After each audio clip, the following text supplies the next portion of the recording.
ভাবুন তো, প্রতিদিন পৃথিবীতে হাজার হাজার গাছ কাটা হচ্ছে, কোনো বাড়ি বানানোর জন্য না, কোনো আসবাবপত্রের জন্য না, শুধুমাত্র এমন একটা জিনিসের জন্য যেটা আপনি ব্যবহার করেন মাত্র কয়েক সেকেন্ড আর তারপর ফেলে দেন টয়লেটে।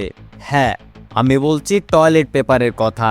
একটা নরম পাতলা সাদা কাগজ যেটা পানিতে গলে যায় মুহূর্তেই, কিন্তু সেটার পেছনে আছে বিশাল বন ধ্বংস, 18 টনের ভারী মেশিন, আগুনের মতো গরম চুল্লি আর 120 মিটার লম্বা দানব আকৃতির কারখানা। সবচেয়ে অবাক করা বিষয়, গড়ে একজন মানুষ বছরে 100টিরও বেশি টয়লেট পেপারের রোল ব্যবহার করেন। সারা বিশ্বে এই শিল্পের বাজার প্রায় $100 বিলিয়ন। কিন্তু প্রশ্ন হলো, এই টয়লেট পেপার তৈরি হয় কিভাবে? আজকের ভিডিওতে আপনাদেরকে সেটাই দেখানো হবে।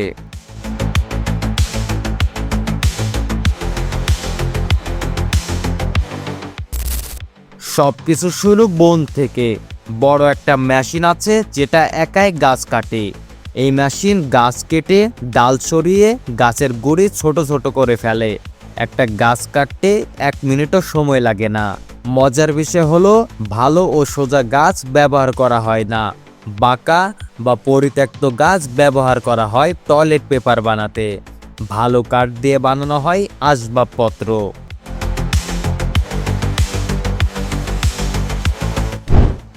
গাছগুলো কারখানায় আনার পর প্রথমে গাছের ছাল ছাড়ানো হয়, তারপর পানি দিয়ে ধুয়ে মাটি পাথর পরিষ্কার করা হয়, লোহার কিছু আছে কিনা তাও পরীক্ষা করা হয়।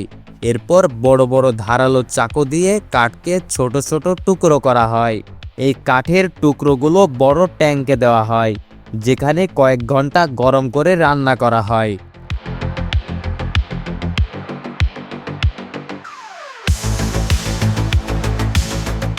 গরম আর বিশেষ তরলের কারণে কাঠ গলে নরম মিশ্রণে পরিণত হয়। এই নরম মিশ্রণকেই বলা হয় কাগজের মূল উপাদান। শুধু গাছ থেকেই নয়, পুরনো কাগজ থেকেও টয়লেট পেপার বানানো হয়। একটা বড় মেশিন দিয়ে প্লাস্টিক, কার্ডবোর্ড আর ময়লা আলাদা করা হয়, তারপর বারবার ধুয়ে পরীক্ষা করে আবার নরম মিশ্রণে পরিণত করা হয়। এই পদ্ধতি পরিবেশের জন্য অনেক ভালো। এবার আসল কাজ শুরু। এই নরম মিশ্রণ একটা লম্বা মেশিনে ঢালা হয়, সেখানে অতিরিক্ত পানি বের করে ফেলা হয়, রোলার দিয়ে চেপে পাতলা করা হয়, গরম রোলারের সাহায্যে শুকনো হয়, যার পুরো প্রক্রিয়া অবিশ্বাস্য দ্রুত গতিতে হয়।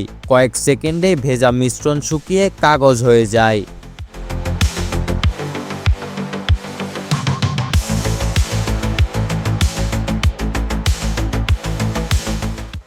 শুকনো কাগজ বড় বড় রোলে পেঁচানো হয়, তারপর একাধিক স্তর একসাথে করা হয়।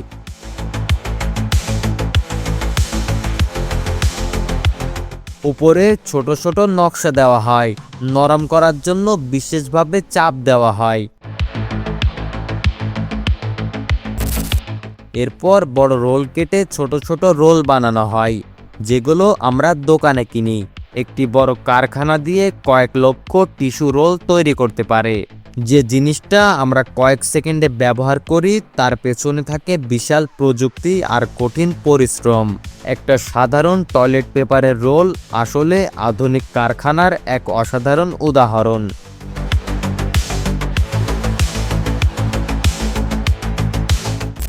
আপনি যদি এমন আরও সাধারণ জিনিসের অজানা গল্প জানতে চান, তাহলে আমাদের এই চ্যানেলটি সাবস্ক্রাইব করুন। ধন্যবাদ।